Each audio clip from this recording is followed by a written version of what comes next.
कोई बात नहीं।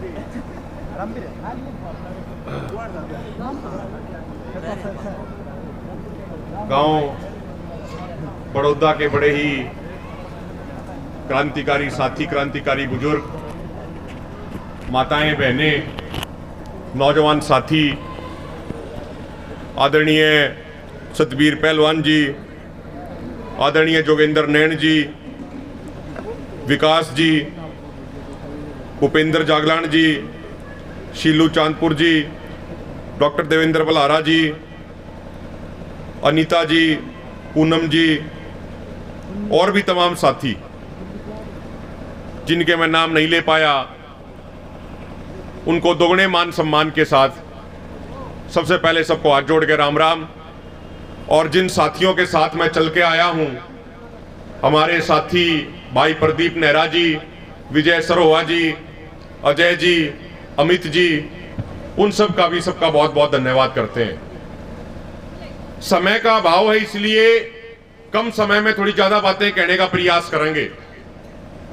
आज नेताजी सुभाष चंद्र बोस की 125वीं जयंती है और उसी जयंती के अवसर पर यह कार्यक्रम आयोजित किया जा रहा है। ये किसान योद्धाओं का मान सम्मान किया जा रहा है।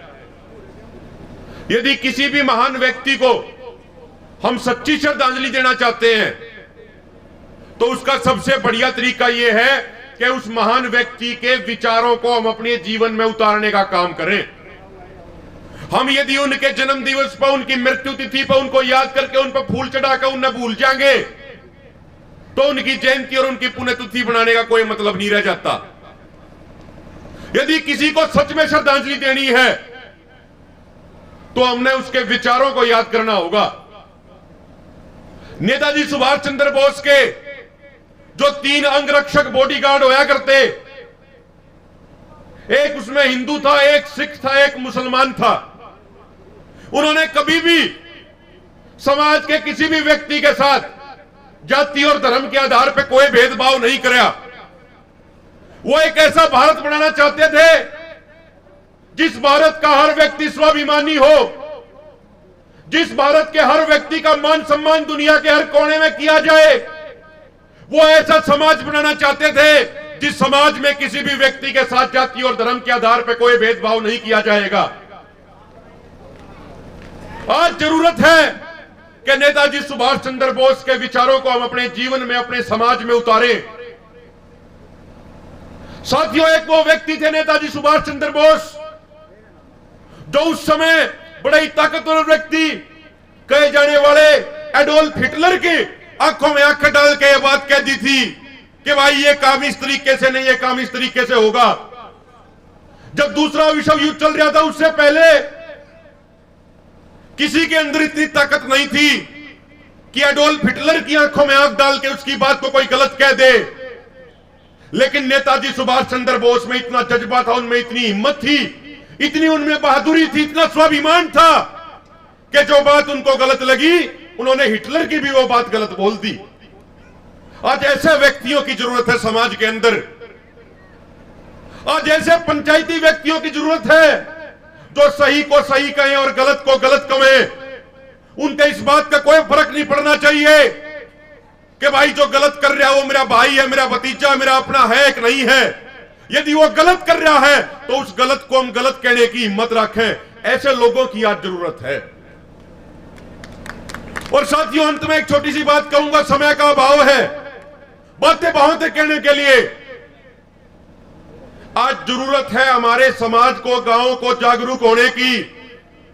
मैं एक कल की घटना बता रहा हूं आपको। अभी तमाम गांवों का हम दौरा कर रहे हैं। पूरे हरियाणा में एक एक गांव के अंदर हम जा रहे हैं, क्योंकि किसी भी आंदोलन की पहली सीढ़ी जागरूकता होती है। इन 3 काले कानूनों के बारे में तमाम साथियों ने मेहनत करके सारे लोगों को जब जागरूक किया तो उसी के बाद आंदोलन मजबूती से लड़ पाए। तो जागरूकता सफलता की पहली सीढ़ी है। मैं छोटी छोटी 2 बात बताऊंगा आपसे। कल की यह खबर है कि अमेरिका के 28 सांसदों ने अमेरिका के राष्ट्रपति को पत्र लिखा है कि जो भारत में किसानों को एमएसपी दिया जा रहा है, यह एमएसपी WTO के नियमों का उल्लंघन है। इसीलिए अमेरिका की सरकार WTO में भारत के खिलाफ केस करे और ये MSP दिलवाना बंद करा जाए। यानी आपके खिलाफ, भारत के किसानों के खिलाफ दुनिया के हर कोने में षड्यंत्र रचा जा रहा है। हमें यह बात तय करनी होगी, हमें अपनी सरकार को यह बात बतानी होगी कि भारत के किसानों के भाग्य का फैसला अमेरिका के संसद या अमेरिका की संसद में बैठकर आदमी नहीं करेंगे। भारत के किसानों का फैसला भारत के किसान करेंगे। आज तक मैं यह बात समझ नहीं पाया कि वो कौन मूर्ख अधिकारी थे भारत के जो जाके भारत को WTO का मेंबर बनाकर आ गए। जो ये 3 कृषि कानून जिनके खिलाफ आपने लड़ाई लड़ी, इसके पीछे भी WTO और IMF जैसे संस्थानों का दिमाग था। वो WTO जब 1 जनवरी 1995 को बनाया गया तो उसका एजेंडा सिर्फ एक था कि दुनिया भर के किसानों की जमीन छीन के बड़ी बड़ी कंपनियों को देनी है। यह उसका एकमात्र एजेंडा था। उसका एजेंडा था कि दुनिया के किसानों को बर्बाद करके उनका मजदूर बना देना है। इस एजेंडे के साथ WTO बनाया गया। बिल्कुल एक छोटी सी आसान बात उसकी बताऊंगा। WTO ने जब पूरी दुनिया में गेहूं का रेट तय करा, 1986-88 के पैरामीटर लाए, तो उन्होंने कहा कि भाई गेहूं का रेट पूरी दुनिया में इतने डॉलर प्रति टन होगा। और आज वे भारत के मामले में क्या कह रहे हैं? वे कह रहे हैं कि भाई भारत का पैरामीटर तो आज रुपया प्रति टन हो जाएगा।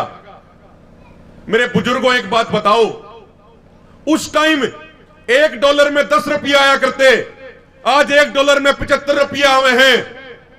और जो पंचायती बात है कि भाई 6 महीने पहले हमने किसी चीज जिस पैरामीटर के आधार पर मापी, आज भी वह चीज उससे पैरामीटर में मापनी चाहिए। यदि आज हम किसी का वजन किलो में मापे हैं तो 6 महीने बाद भी उसका वजन किलो में मापा जाना चाहिए। यह नहीं होना चाहिए कि आज फलाना आदमी 70 किलो का है और 6 महीने बाद भाई वो आदमी 1 क्विंटल का हो गया। हमेशा मापने का पैमाना एक रहना चाहिए। लेकिन अमेरिका जिसे विकसित देश के कर रहे, जो देश अपने किसानों को 42 लाख रुपए की सब्सिडी देते हैं साल में, उन्हें WTO कुछ नहीं कहता। लेकिन भारत में एक किसान को 15,000 रुपए की सब्सिडी दी जाती है तो WTO कहता है कि अंतरराष्ट्रीय कानूनों का उल्लंघन हो रहा है। साथियों, आपको लड़ाई लड़ने के लिए तैयार रहना होगा। बातें बहुत थी कहने के लिए, लेकिन समय का अभाव है। फिर कदे बातचीत करेंगे, फिर कदे चर्चा करेंगे, और भी बहुत सारी बात आवेंगी। लेकिन निवेदन आपसे एक करे हैं बेश, जो ये भाईचारा इस आंदोलन ने स्थापित किया है, उस भाईचारे को बना के रखो। ये आंदोलन की जो जीत है, ये समाज के जागने की शुरुआत है, अंत नहीं। एक बात और तय है कि 2024 के लोकसभा चुनाव से पहले देश में फिर दोबारा आंदोलन होगा। आंदोलन होना दोबारा तय है। उस समय मुद्दा होगा MSP की गारंटी का कानून, उस समय मुद्दा होगा पूरे देश के किसानों की कर्ज माफी, उस समय मुद्दा होगा नौजवानों के लिए रोजगार, उस समय मुद्दा होगा स्वामीनाथन आयोग की रिपोर्ट लागू होना। आंदोलन दोबारा होगा, यह बात तय है। सारे गांव के बैठे हैं, सारे के घर में जवान बालक हैं, सारे बालक 2-2, 3-3 साल दिल्ली के मुखर्जी नगर में कोचिंग करके आवे। उड़ा मुखर्जी नगर में जाके देखियो, छोटी छोटी कोठड़ी है जो जेल की कोठड़ी बना दे हैं। 2-2, 3-3 बालक उसमें रोए हैं। कई महीने थी घाम उनने नहीं दिखता, घाम उनके नहीं लगता, लेकिन उसके बाद भी वे मेहनत करे हैं। जड़े सांस नहीं आ सकता, उड़े रह के वे मेहनत करे हैं, या सोच के कि भाई नौकरी मिल जाएगी, बाल बच्चे पढ़ जाएंगे। लेकिन पहली बात, यह सरकार वैकेंसी नहीं काटेगी, वैकेंसी काट देगी। छोरा बढ़िया पेपर देकर होगा, कोई लड़का होगा लड़की होगी, बढ़िया पेपर देकर वे आवेंगे और शाम में अपने माता पिता तक कहेंगे कि ईब के तो बात बन जाएगी, पेपर बढ़िया हो रहा है। तो अगले दिन तड़के अखबार में छपी पाओगी कि भाई पेपर तो कैंसिल हो गया क्योंकि पेपर लीक हो गया था। अगर वो पेपर लीक ना होया, लिस्ट में उनका नाम आ गया, तो फिर ज्वाइनिंग नहीं कराओगे। और जब ज्वाइनिंग की भी बात आ गई, उनके सिर पे पड़गी, तो अपने आदमी तक कह के कोर्ट में केस करवा देंगे, वे फिर वे पेंडिंग रख देंगे। तो साथियों, आज जरूरत है सारा भाईचारा यो एकजुट रहे, सारे लोग रल मिलकर रहे। जितना रल मिलकर रहेंगे, जितना मजबूत, उतना ही मजबूत रहेंगे। एक छोटी ही बात कह के अपनी बात खत्म करूंगा, बात घनी लंबी चली गई। एक में कंजाओले का आंदोलन होया था, हम तो पैदा भी नहीं हुए थे, हमारे बाप दादा बताया करते। जब 1978 के आसपास जब कंजाओले का आंदोलन होया, मुरारजी देसाई प्रधानमंत्री होया करते, तो उस टाइम जब हरियाणा की पंचायतों की बैठक होया करती उस मुद्दे पे, तो प्रधानमंत्री से लेकर सरकार के निचले आदमी तक की पिंडी कांपा करती कि भाई ये हमारे इलाके के जमींदार किसान चौधरी इकट्ठे हो गए, ये बेरानी के फैसला लेकर उठेंगे, उनके हलक के नीचे पानी नहीं उतरा करता। यह आपकी इज्जत थी। इस आंदोलन ने दोबारा तो उसी इज्जत को बढ़ाने की दिशा में आगे बढ़े हैं हम। तो इज्जत हमने बढ़ाकर रखनी है, सारे ने एकजुट रहना है। छोटी मोटी किसी बात पर आपस में कोई झगड़ा नहीं करना। बहुत बहुत धन्यवाद, समय ज्यादा ले लिया उसके लिए हाथ जोड़ के माफी मांगू हूं। तो आप सबका बहुत बहुत आभार, बहुत बहुत धन्यवाद। पूरे खटखट टोल की कमेटी का जितना हम धन्यवाद करेंगे उतना ही कम होगा। आदरणीय सतबीर पहलवान जी हैं, भाई संदीप चहल है, उनका तो गम में है यो, भाई अनीस खटकड़ हैं, और हमारी जितनी भी माताएं बहनें हैं, मातृशक्ति हैं, कविता जी हैं, पूनम जी हैं, छोटी बेटी है, मैं नाम भूल गया, हमारी बहन है हमारी। तो आप सबका, प्रियंका, सबका, अनीता जी है, सबका बहुत बहुत धन्यवाद। और भाई जिनका नाम नहीं ले पाया उनको दुगना मान सम्मान के साथ उनको हाथ जोड़कर राम राम करें। बहुत बहुत धन्यवाद।